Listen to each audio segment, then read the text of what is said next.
Prenons nos Bibles, tous ensemble, on continue sur notre thème, l'œcuménisme. Donc nous répétons toujours ces choses afin que ces choses soient ancrées en nous. L'œcuménisme, c'est les divers courants du christianisme qui s'assemblent malgré leurs différences au point de vue de la doctrine. Parce que la doctrine, c'est, si on peut dire cela, c'est le fondement. Le fondement, c'est ça qui soutient la maison. Est-ce que vous comprenez?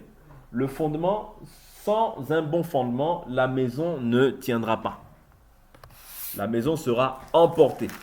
Voilà pourquoi une personne qui croit, elle doit croire conformément à la parole. C'est-à-dire, elle doit demeurer dans le vrai fondement. Parce que le fondement, la fondation, c'est ça qui va déterminer aussi la grandeur de la maison. Je prends un exemple. Si une maison, si un fondement n'est pas bien établi, ou bien n'est pas bien posé, ok, vous verrez que tôt ou tard, vous voyez, tôt ou tard, qu'on le veuille ou pas, cette maison-là aura des problèmes. Pourquoi? Parce que quand on pose un fondement, on doit prendre le temps d'abord de creuser. De creuser, de creuser. Vous voyez pourquoi? Pour bien poser le fondement. Sinon, qu'est-ce qui va s'en suivre? Ce qui va s'en suivre, c'est que cette maison sera emportée. Vous voyez, elle sera emportée. Vous voyez, elle sera emportée. Elle sera balayée. Et nous, quand on parle d'être emporté, c'est-à-dire soit cette maison va être ébranlée, détruite, ou soit cette maison va être emportée à tout vent de doctrine. Est-ce que vous comprenez? Or, c'est ça qu'on vous dit, la doctrine, c'est le fondement. Si une maison, si une personne n'est pas bien bâtie dans les choses de Dieu, mais qu'il se dit, oh, moi c'est bon, ceci, cela. Ok. Dans les choses de Dieu, c'est pas, comment dire, les choses de Dieu, c'est pas ce que toi tu veux. Non. C'est Dieu qui sait celui qui est prêt, celui qui n'est pas prêt. Ouais. Quand tu n'es pas bien bâti, prends le temps de pouvoir t'asseoir, d'écouter. Parce que cette nourriture-là, on fait en réalité asseoir Dieu en toi. Ouais. C'est afin que quand les gens aussi vont venir avec d'autres doctrines, que tu puisses aussi rétorquer comme l'Écriture disait, il est écrit, comme Satan disait, il est écrit, mais Jésus disait quoi aussi? Il répondait par le fait, il disait aussi, il est aussi écrit. Oui. Parce que l'écuménisme, ou bien les autres doctrines vont dire, oui, mais ce n'est pas grave, tu peux aussi prier avec nous. Ok. Mais sur quelle base, sur quel appui maintenant toi tu auras pour répondre aussi, il est aussi écrit. D'où l'importance de bien maîtriser certains fondamentaux de la parole afin de ne pas mettre foi à tout esprit, afin de ne pas être emporté loin de la vérité de la parole. Donc, pour cela, nous allons prendre quelques écritures, nous n'allons pas seulement parler. Ici, nous avons posé simplement encore quelques bases par rapport au thème que nous sommes en train de traiter depuis quelques jours. Nous allons prendre l'écriture dans le livre de 1 Jean. 1 Jean. 1 Jean.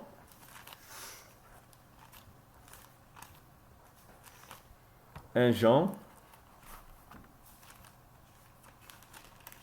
1 Jean, on va prendre le chapitre 4.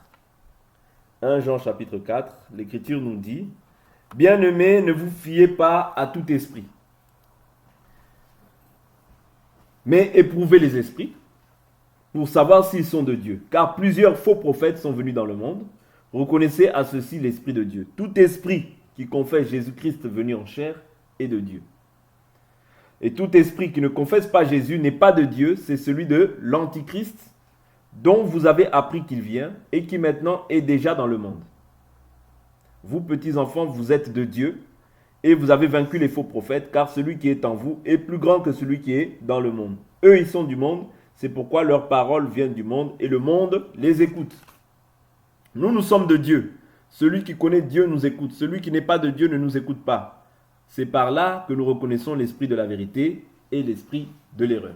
Donc, il y a un fondement qui est lié à la vérité, il y a un fondement qui est lié à l'esprit de l'erreur. Or, toute forme d'œcuménisme. Quand je parle d'œcuménisme, c'est-à-dire il y a, avant qu'on parle d'œcuménisme, c'est-à-dire qu'il y a un fondement qui est d'abord bon. C'est forcément comme ça. Vous voyez? C'est comme quand on prend l'argent, quelqu'un peut reproduire, peut dupliquer de l'argent, mais c'est-à-dire qu'il s'est basé sur un modèle qui était vrai. Est-ce que vous comprenez? Il s'est basé sur le vrai modèle pour faire le faux modèle. Parce que le diable ne fait qu'imiter, il fait qu'imiter, en fait, le vrai modèle. Il ne fait qu'imiter, mais il y aura toujours des signes qui vont démontrer que celui-là c'est le faux, celui-là c'est le vrai. Il y a toujours une différence entre le faux et le vrai, ne vous détrompez pas. Et ça, c'est quelque chose de généralisé à la surface de la terre. Il y aura toujours le vrai, il y aura toujours aussi le faux. Il y aura toujours le vrai miracle, il y aura toujours le faux miracle. Il y aura toujours le vrai enseignement, il y aura toujours le faux enseignement. Il y aura toujours les vrais serviteurs de Dieu, il y aura toujours les faux serviteurs de Dieu. Et quand on parle d'œcuménisme, je répète, c'est-à-dire que les gens qui font l'œcuménisme, c'est-à-dire qu'il y a forcément parmi eux quelqu'un qui a une vraie doctrine, mais qui, par manque de discernement, est parti s'associer avec des gens. Voilà pourquoi nous sommes une race royale, un peuple élu. Nous ne pouvons pas nous associer avec tout le monde. Quand on s'associe avec une personne, on doit d'abord lui présenter ce que nous croyons. Il doit aussi d'abord nous présenter ce qu'il croit. Et c'est sur base de la croyance, sur base de cette foi-là, que nous pouvons marcher ensemble. Sinon, tu ne marches pas avec quelqu'un qui ne croit pas comme toi. Je ne peux jamais marcher avec quelqu'un qui croit différemment. S'il croit différemment, mais qu'il reste dans sa croyance. Parce que je vous ai dit que la croyance, c'est Dieu. Dieu, c'est sa parole.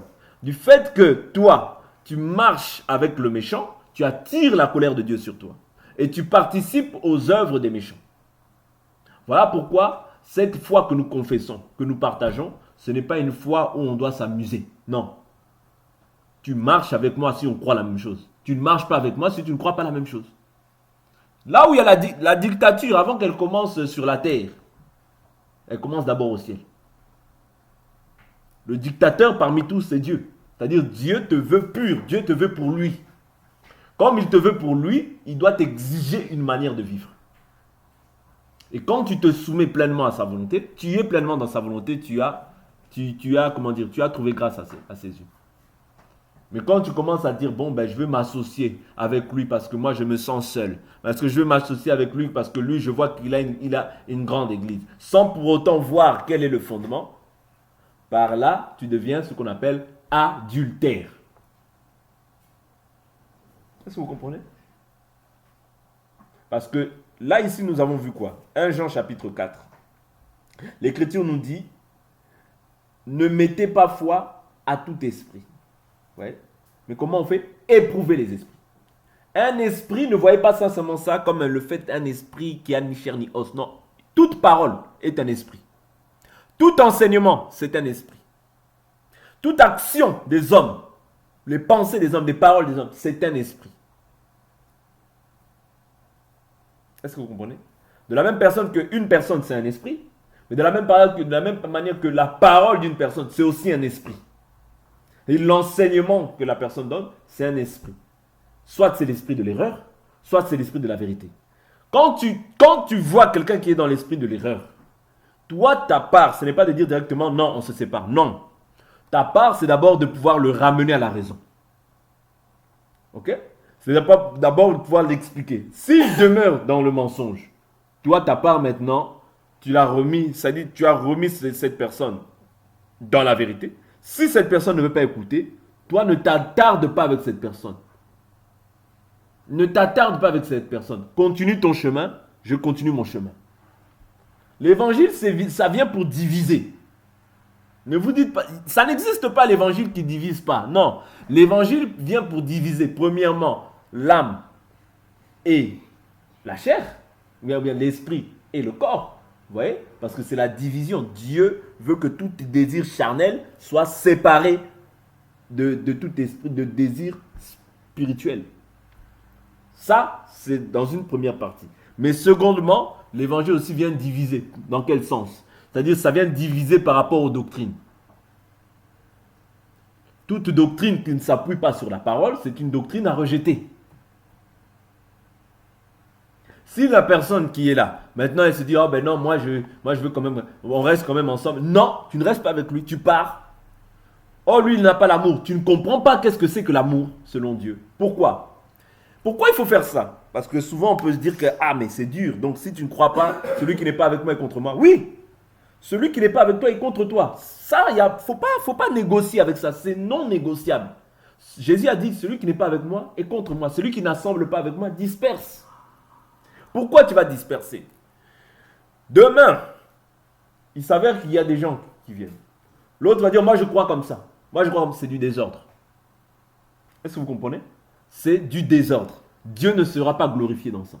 Voilà pourquoi, quand on ne croit pas la même chose, on se sépare. Se séparer n'est pas un péché. Ah, il n'a pas l'amour, il n'a pas l'amour. Si, j'ai l'amour. Pourquoi? Parce que moi, je veux conserver la parole, mais toi, tu veux conserver tes pensées. Or, tes pensées ne s'appuient pas sur la parole. Donc, si tu conserves tes pensées, conserve-les pour toi, mais toi et moi, nous ne marchons pas ensemble. C'est simple. Vous voyez? C'est-à-dire, c'est ça, l'évangile pur. C'est ça, le véritable évangile. L'évangile ne vient pas pour créer des amitiés. Ah, tu vois, comme un... Non. Ça, ce n'est pas l'évangile. Ça, ce n'est pas l'évangile. L'évangile, Jésus a dit, ma parole est une épée. L'épée, ça vient pour diviser. Jésus a dit, je ne suis pas venu apporter la paix, mais l'épée. Oui. La belle-mère contre la belle-fille. Oui. Toutes ces choses, ça vient pour amener l'épée.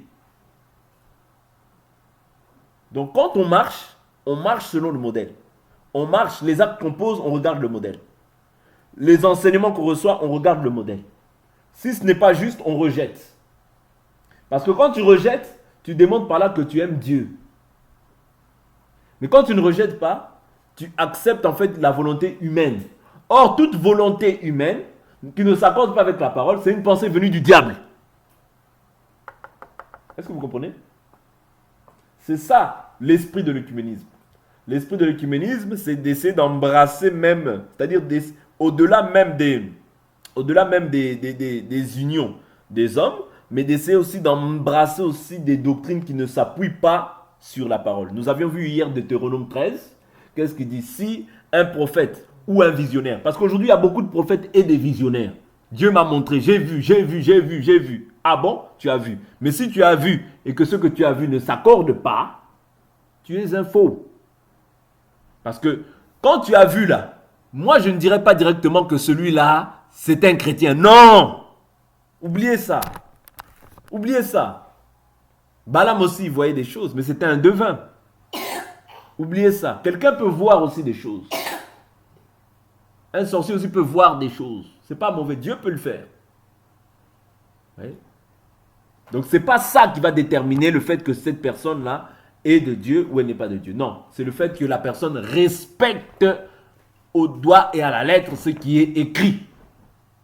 Et que parce que maintenant, quand cette personne verra quelque chose, s'il t'emmène vers un Dieu étranger, c'est-à-dire vers un enseignement qui est contraire à ce que toi tu as posé, oui, la Bible nous dit que tu dois le lapider. Oui. Et c'est Dieu qui te met à l'épreuve.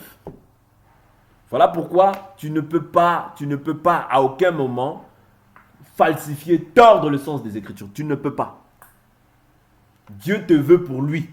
Tu es sa demeure, tu dois rester fidèle. Parce que quand tu restes comme ça, tu restes pur.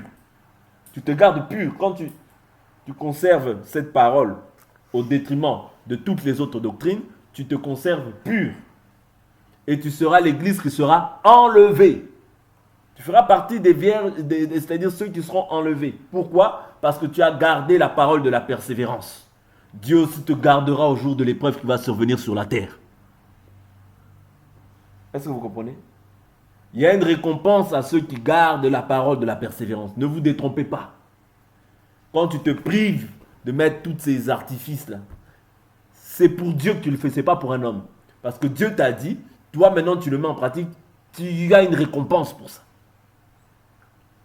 Parce que tu refuses d'être comme tous les gens de ce monde. Tu refuses de mettre des choses serrées comme tout le monde. Tu refuses de mettre des choses très courtes comme tout le monde. Non, il y a une récompense qui est liée à ça. Voilà pourquoi tu ne dois pas te conformer. Qu'est-ce que ça fait? Qu'est-ce que ça fait? Non, tout fait quelque chose. Selon les hommes, ça peut ne rien faire. Mais selon Dieu, ça fait quelque chose. Parce que quand Dieu il dit, vous voyez, quand Dieu il dit, toi maintenant tu t'exécutes. L'enfant exécute la volonté du Père.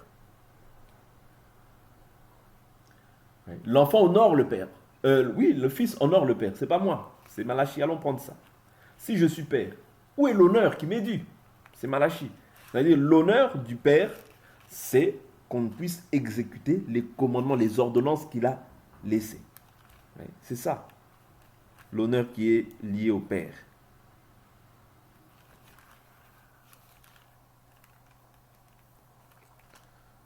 Je prends l'écriture, j'essaie de chercher cette écriture-là. Si je suis Père, où est l'honneur qui m'est dit?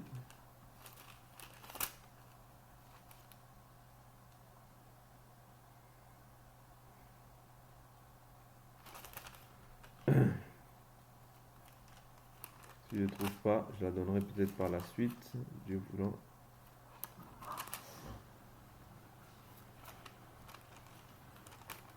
Si je suis Père, où est l'honneur qui m'est dû? Ça va, si tu peux chercher aussi, peut-être que tu vas le trouver. Si je suis Père, où est l'honneur qui m'est dû? L'Écriture dit, si je suis Père, où est l'honneur qui m'est dû? L'Écriture dit quelque chose comme ça. Je crois que c'est dans Malachie, quelque chose comme ça. Mais bon, je vais peut-être te trouver, si Dieu permet.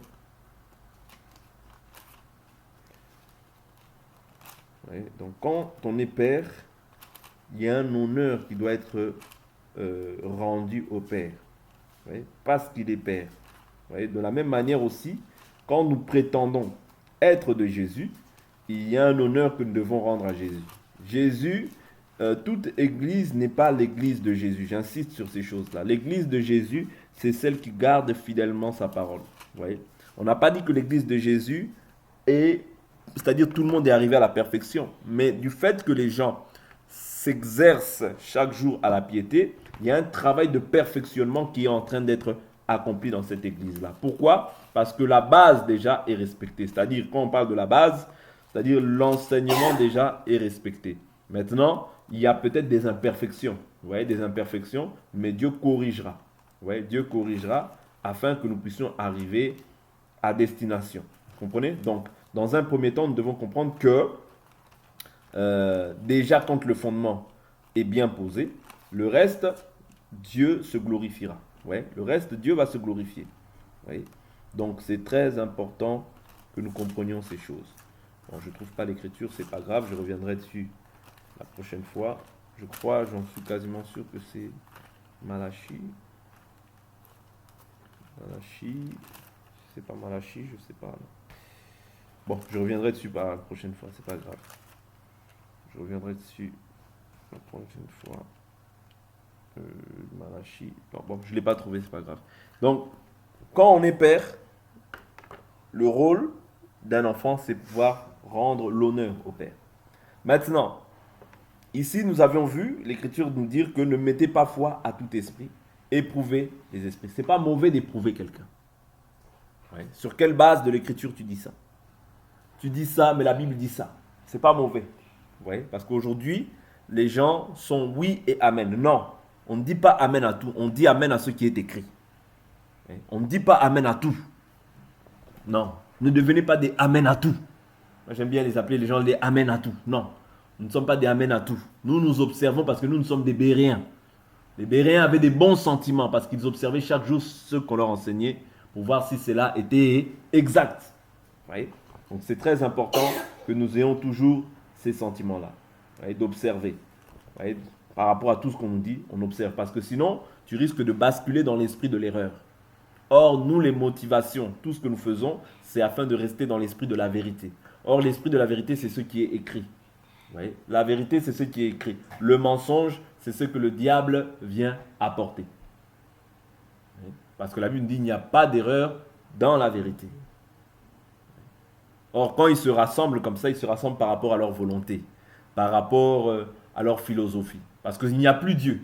Quand vous respectez plus Dieu, mais vous faites un rassemblement des hommes, ça devient ce qu'on appelle la tour de Babel. C'est Babel, chacun vient avec... Vous voyez, c'est Babel. Chacun vient, parce que Babel, c'est quoi? C'est la confusion. Ouais. L'autre, il pense que le mariage homosexuel, c'est pas grave. L'autre, il se dit, bon, par amour, je peux me rassembler avec lui. Par amour, c'est pas grave. L'autre, il pense que la femme peut enseigner, c'est pas grave. L'autre, il pense que ceci, c'est pas grave. L'autre, il pense comme ça, ce n'est pas grave. Vous voyez, à force de pas grave, pas grave, pas grave, pas grave, on s'éloigne pleinement du modèle et Dieu n'est plus là. Tout ce qu'on fait, ce sont des pensées et des philosophies humaines dans lesquelles Dieu n'est pas glorifié. Parce que tout ce qu'on fait, nous devons nous assurer que Dieu est glorifié en cela. C'est ça qui est important. Que Dieu soit glorifié dans tout ce qu'on fait. Si Dieu n'est pas glorifié, tout ce que tu fais est vain. Ouais, c'est une vanité. Okay? C'est très important. Donc, ceux qui font ces choses-là, déjà en réalité, ce sont des faux prophètes. Ce sont des faux prophètes. Parce que n'oubliez pas, la Bible nous dit qu'il s'élèvera au milieu de vous. Vous voyez? Des faux prophètes. Il s'élèvera, c'est-à-dire des gens vont s'élever pour attirer les gens après eux et non pas après Christ. Voilà pourquoi tu peux voir quelqu'un qui s'élève et qui fait une église à son nom. Oui, à son nom. Ministrise et il met son nom. Vous voyez? Comprenez que c'est un faux. Vous voyez? C'est un faux, pourquoi? Parce que l'église de Jésus porte le nom des villes. Ouais, l'église de Jésus porte le nom des villes. Mais comme je vous ai dit, aujourd'hui, on ne s'arrête même plus. Même si tu vois Assemblée des Saints, même si tu vois église de couronne ou bien église de telle ou telle contrée, ne t'arrête pas à ça, mais arrête-toi vraiment à l'enseignement. Quel est l'enseignement qui va te ramener? Parce que c'est l'enseignement qui va déterminer en fait la communion que tu as. C'est-à-dire soit tu seras en communion avec les démons, ou soit tu seras en communion avec le véritable Dieu. C'est très important de savoir quel est l'enseignement qui va t'apporter. Parce que par l'enseignement, Dieu veut te mettre à l'épreuve. Pour voir si réellement tu gardes fidèlement sa parole ou si tu te laisses emporter. C'est une épreuve à laquelle Dieu te met pour voir si tu es ferme dans cette épreuve. D'où on ne blague pas avec l'enseignement. Blague avec tout, mais ne blague pas avec l'enseignement. Parce que l'enseignement, c'est toute ta vie. La Bible nous dit l'homme ne vivra pas de pain seulement, mais de toute parole qui sort de la bouche de Dieu. C'est-à-dire l'enseignement, ça devient maintenant une nourriture pour toi. Les commandements du Seigneur, c'est ta vie. C'est ton salut. Voilà pourquoi tu ne peux pas t'allier avec les gens. Quand je dis t'allier, comprenez-moi bien. C'est-à-dire que je peux parler avec les gens, ce n'est pas un péché. Mais m'allier sur base de la foi, il faut observer d'abord tous les paramètres. Tous les paramètres. Quand j'aurai examiné tous les paramètres, je sais ce que cette personne croit. Alors là, maintenant, on peut éventuellement essayer de parler. C'est-à-dire, éventuellement, prier Dieu et voir si éventuellement je dois avancer avec telle ou telle personne. Mais si tel n'est pas le cas, j'avance dans mon coin, la personne continue dans son coin. Pourquoi? 3 Jean. 3 Jean, je prends 2 Jean. 2 Jean 7. 2 Jean verset 7. Il n'y a qu'un chapitre.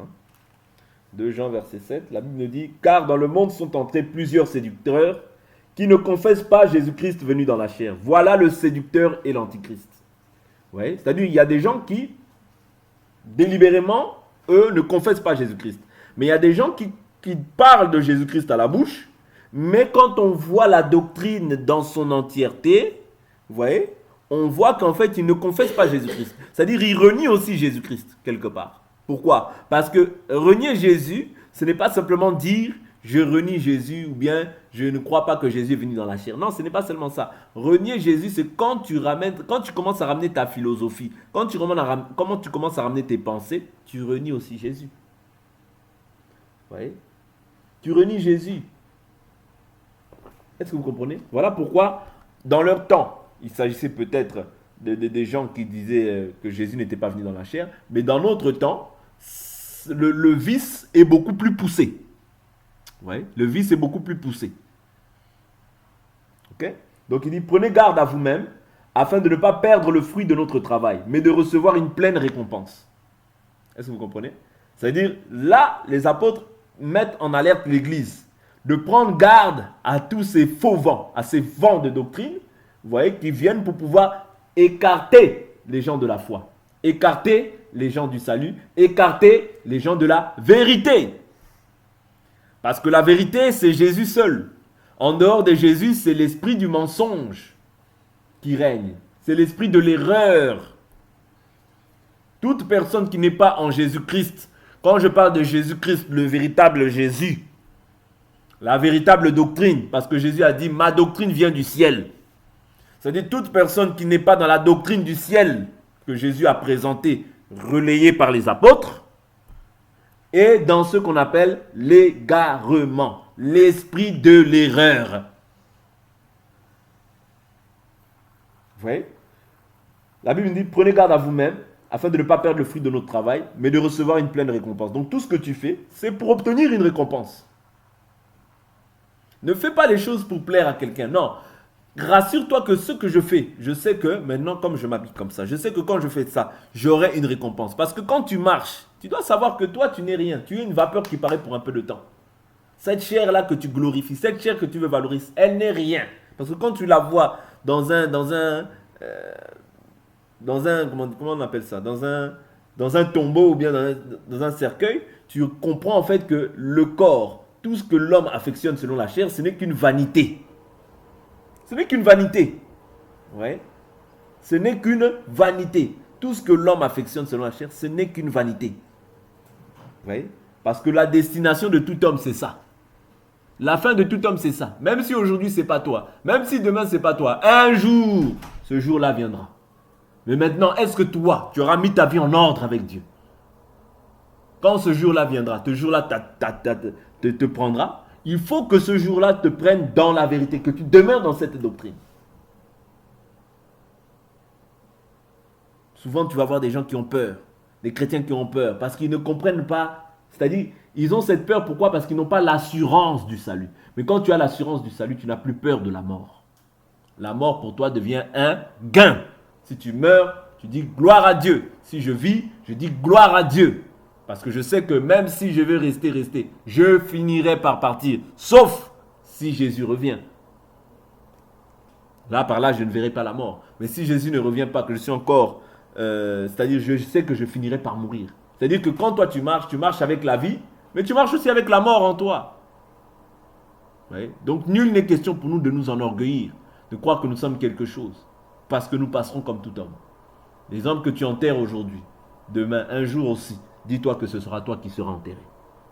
Mais quand tu seras enterré, est-ce que tu n'auras pas été dans les œcuménismes? Est-ce que tu n'auras pas ajouté quelque chose à cette parole? Est-ce que tu n'auras pas retranché quelque chose à cette parole? Parce que si tu retranches, sache que quand tu meurs là, tu ne vas pas en paix. Parce que Jésus dit, celui qui retranche, je retrancherai sa part de l'arbre de vie. Or, l'arbre de vie, c'est quoi? C'est ton salut. Jésus retranche. C'est-à-dire ça, il te prévient par ce moyen. Quand tu ajoutes quelque chose, Jésus aussi ajoutera les plaies décrites dans ce livre à ta vie. Voilà pourquoi veille sur ton salut. L'enseignement qu'on donne ici, c'est afin que tout le monde puisse s'examiner et que tout le monde puisse abandonner la voie qu'il suit pour pouvoir pleinement suivre Jésus.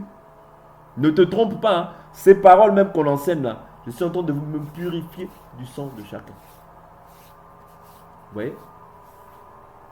Si demain il t'arrive de mourir, tu as écouté cette parole. Tu ne pourras pas dire devant Dieu, j'étais ignorant. Non. Tu étais conscient. Mais ton cœur s'est endurci à cette parole.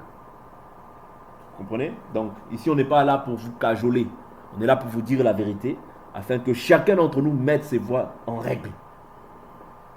La Bible nous dit, quiconque va plus loin et ne demeure pas dans la doctrine du Christ n'a pas Dieu. Vous voyez, les apôtres n'ont pas pris de gants.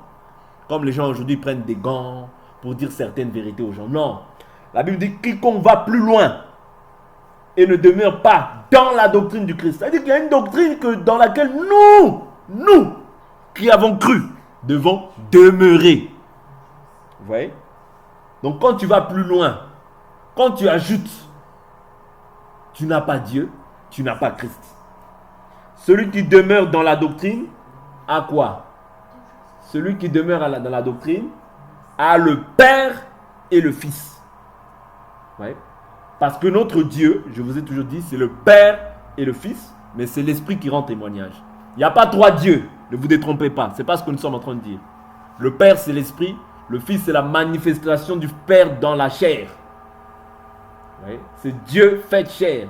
Et quand il revient sous la forme de l'Esprit, il revient maintenant habiter en nous sous la forme, c'est-à-dire Jésus vient habiter en nous sous la forme de l'Esprit. Le Père n'est pas une personne, le Fils, le Père n'est pas une personne parce qu'un esprit n'a ni chair ni os. Le Saint-Esprit aussi n'est pas une personne. La personne, c'est la personne du Fils. Vous comprenez? C'est la personne du Fils. Ok? Parce que lui, il a été manifesté dans la chair. Et le Père, ce n'est pas un nom. Le Fils aussi, ce n'est pas un nom. Le Saint-Esprit aussi, ce n'est pas un nom. Donc le nom de Dieu nous a été révélé. C'est le nom de Jésus-Christ. La Bible nous dit, il n'y a aucun autre nom donné parmi les hommes par lequel nous devions être sauvés, si ce n'est le nom de Jésus. Vous voyez? Donc c'est le Fils qui nous sauve. C'est Jésus-Christ qui nous sauve. Ok? Donc quand on parle du Père et du Fils, on parle de Dieu. Ok? Ne te dis pas, ah donc c'est le Père, c'est le Fils, c'est le Saint-Esprit, il y a trois dieux. Tu es déjà dans l'égarement. Ça c'est l'esprit de l'erreur. Ce n'est pas ce que les apôtres nous ont présenté. Ok? Donc ici j'insiste sur l'importance de demeurer dans la doctrine. Pourquoi? Parce que si tu ne demeures pas dans les doctrines, tu vas mettre foi à des esprits séducteurs. Je vous ai dit que quand quelqu'un quitte la voie du Seigneur, il ne quitte pas la voie pour pouvoir s'attacher à rien. Non. C'est-à-dire quand il quitte cette voie, il va s'attacher à quelque chose, mais quelque chose qui est néant. C'est-à-dire quelque chose qui est néant, quelque chose qui ne sauve pas. Je vous ai pris beaucoup d'exemples. Quand on voit Orpa, elle a quitté Noémie, mais elle a quitté Noémie, elle est repartie où? Elle est repartie dans sa patrie. Elle est repartie aussi dans sa patrie, dans sa famille, mais elle est retournée aussi à ses dieux. Vous voyez? Donc quand quelqu'un vient en Jésus et qu'après on voit que non, bon, il abandonne un temps, c'est-à-dire il va ravaler les choses qu'il a vomies. Est-ce que vous comprenez? Les choses que tu avais vomies dans le temps, c'est ça que Jésus dit. Vous voyez? Lorsque l'esprit mauvais est chassé, vous voyez? Il cherche un lieu de repos. S'il n'en trouve pas, il dit, je repartirai dans la maison dans laquelle je suis sorti. Vous voyez? C'est-à-dire, il y avait des esprits qui contenaient, c'est-à-dire cette maison-là, autrefois, elle était remplie de démons, remplie d'esprits mauvais. Vous voyez? C'était les dieux qui gouvernaient cette personne. Est-ce que vous comprenez? C'était le Dieu qui gouvernait cette personne. Parce que les démons, dans le monde des démons, c'est aussi des dieux. Est-ce que vous êtes d'accord? Les démons, dans le monde des démons, c'est aussi des dieux, non? Vous voyez? C'est aussi des dieux. Parce que la Bible nous dit, quoi qu'il y ait ce qu'on appelle des dieux, et de ce fait, il y a, quoi qu'il y ait ce qu'on appelle des dieux, et de ce fait, il y a plusieurs seigneurs et plusieurs dieux. Néanmoins, nous, les enfants de Dieu, les chrétiens véritables, nous croyons qu'il n'y a qu'un seul Dieu, le Père, par qui sont toutes choses, et le Fils. Voilà pourquoi nous, notre doctrine, c'est-à-dire Dieu, nous voyons la doctrine du Père et du Fils. C'est ça notre Dieu. Et c'est l'Esprit qui vient rendre témoignage de ce qu'a dit Jésus. Vous voyez? Quand quelqu'un commence à glorifier un homme, commence à élever un homme, comprend qu'il n'est pas dans la doctrine du Père et du Fils. Pourquoi? Jésus a dit, l'Esprit rendra témoignage de moi. C'est-à-dire quand l'Esprit vient, c'est pour glorifier Jésus et non pas pour glorifier l'homme. Vous comprenez? Donc, il y a des dieux. Il y a des hommes qu'on appelle dieux parce que quand Orpa est partie, elle est retournée à son peuple et à ses dieux.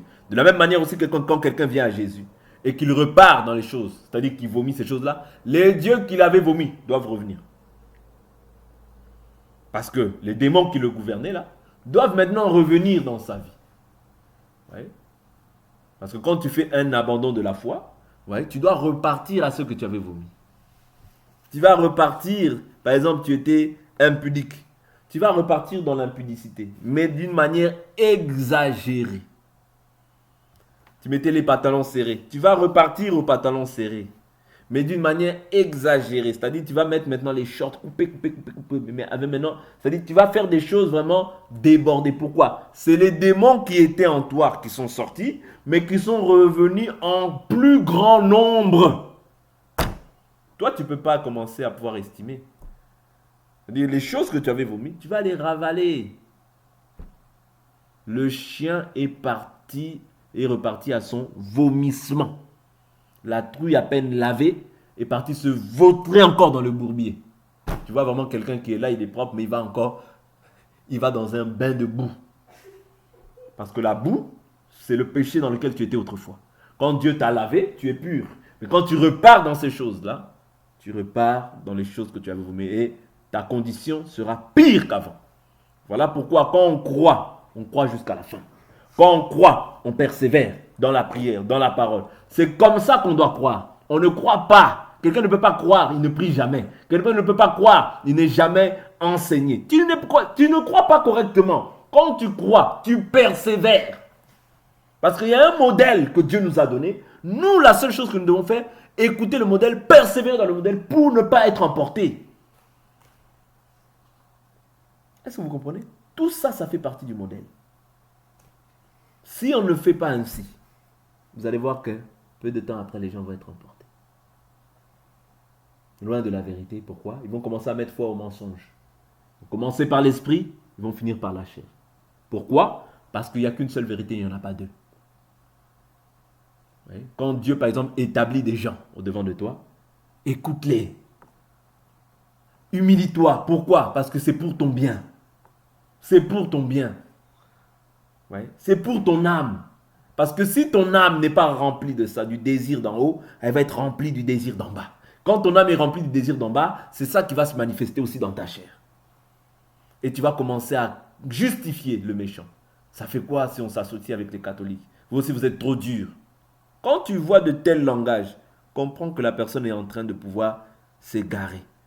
Tu commences à justifier le méchant. C'est pas moi, c'est la Bible. La Bible nous dit, ceux qui abandonnent la loi louent le méchant. Mais ceux qui la gardent s'irritent envers lui. C'est-à-dire, quand moi je garde la loi de Dieu, je dois être irrité envers le méchant. Je ne peux pas prendre part aux œuvres du méchant. Non. Parce que quand toi, tu loues le méchant, tu es ennemi de Dieu. C'est pas moi, c'est Jacques. Jacques nous dit quoi? Adultère que vous êtes. Ne savez-vous pas que l'amour du monde est inimitié envers Dieu? Donc tu es ennemi de Dieu. Est-ce que vous comprenez? Oh, ça fait quoi? Ça fait quoi? Ça fait quoi? Ça fait quoi? Tout fait quelque chose. Tout. Tout acte que tu poses doit être maintenant passé au rayon. C'est-à-dire tout acte que tu poses, on doit le passer maintenant. Ça. Est-ce que c'est conforme? Ça. C'est ça un enfant de Dieu. Voilà pourquoi je ne vis plus comme. Ce n'est plus moi qui vis, c'est Christ qui vit en moi. Si Christ vit en moi, le corps est mort. Et l'esprit est vie à cause de la justice. Si tu es mort au péché, au principe élémentaire de ce monde, tu ne peux pas mettre foi à tout esprit. Je continue l'écriture, on va s'arrêter là. Si quelqu'un vient à vous et n'apporte pas cette doctrine, j'aime beaucoup l'apôtre Jean. L'apôtre Jean dit, ne le recevez pas.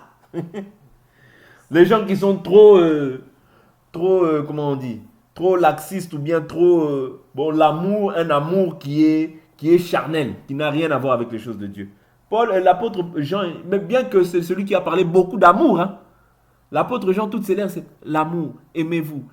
Mais il dit quoi ici? Ne le recevez pas. Il reste clair, ferme et catégorique. Et il dit quoi? Il va encore plus loin. Si quelqu'un vient à vous et n'apporte pas cette doctrine, ne le recevez pas, dans votre maison. Et ne lui dites pas salut. Waouh. Ça va loin, hein? Vous voyez que l'évangile, ce n'est pas comme on voit dans tous les évangiles, hein? Viens seulement à Jésus, crois en Jésus, tu seras sauvé. Oui, croire, mais tu crois comment? Oui. Je ne le reçois pas dans ma maison. 1, 2, je ne lui dis pas salut. Et là, quand tu fais ça, les gens vont dire, celui-là, il n'a pas l'amour. Ça, c'est la chair qui vient dire que tu n'as pas l'amour. Toi, tu as l'amour par excellence. Pourquoi? Aimer Dieu, garder ses commandements. Toi, tu viens, tu m'apportes une autre doctrine. C'est pourquoi? C'est pour que je m'éloigne de Dieu. C'est pour que je sois séparé de Dieu. C'est pour que Dieu puisse me châtier. Donc, quand toi, tu m'apportes une fausse doctrine, je te dis, toi et moi, vous voyez, toi et moi. Stop ici, ça s'arrête là. Stop, c'est-à-dire, je te dis, c'est pas ça. Je te dis avec amour, c'est pas ça. Tu t'entêtes, tu t'entêtes, tu t'entêtes. Salut. Toi et moi, salut, on s'arrête là. Vous voyez, c'est ça la vraie doctrine. Pourquoi? Sinon, on va marcher par amitié. Comme une mutualité. Oh non, tu sais, on se connaît depuis longtemps. On se connaît, ça fait déjà 20 ans. Depuis qu'on est petit, on a grandi ensemble. Vous voyez? D'ailleurs, c'est mon frère. Oh, c'est mon cousin. La parole nous dit, désormais, nous ne connaissons personne selon la chair. Si nous avons connu Christ selon la chair, aujourd'hui, nous ne le connaissons plus ainsi. Vous comprenez? Car celui qui dit salut participe à ses mauvaises œuvres. Vous comprenez? Je ne peux pas dire salut. Le salut ici, c'est embrasser cette doctrine. Quand toi tu embrasses ça, tu ne verras peut-être rien physiquement, mais au ciel, le ciel est en colère contre toi. Le ciel est en colère contre toi. Pourquoi? Parce que Dieu aime jusqu'à la jalousie l'esprit qu'il a fait habiter en nous. Hein? Vous ne détrompez pas. Hein? Quand Dieu se met en colère, c'est justifié. Ah, Dieu va se mettre en colère. Oui, quand Dieu se met en colère, c'est justifié. Parce que, en fait, nous, on ne comprend pas des fois l'aspect spirituel. Dieu se met en colère, pourquoi? Parce que sa femme, il lui a donné une semence, une parole. Mais quand la femme commence à prendre une autre parole, c'est-à-dire qu'elle est adultère. Comment veux-tu que Dieu ne se mette pas en colère? Alors qu'il a dit qu'il aime jusqu'à la jalousie l'esprit qu'il a fait habiter en toi. Or, cet esprit-là ne peut pas permettre que toi, tu puisses aller prendre une autre semence. Quand tu prends une autre semence, c'est comme si une femme, elle est là avec toi, elle te dit je t'aime, je t'aime. Mais derrière, elle va écouter aussi un autre homme qui va lui dire n'importe quoi.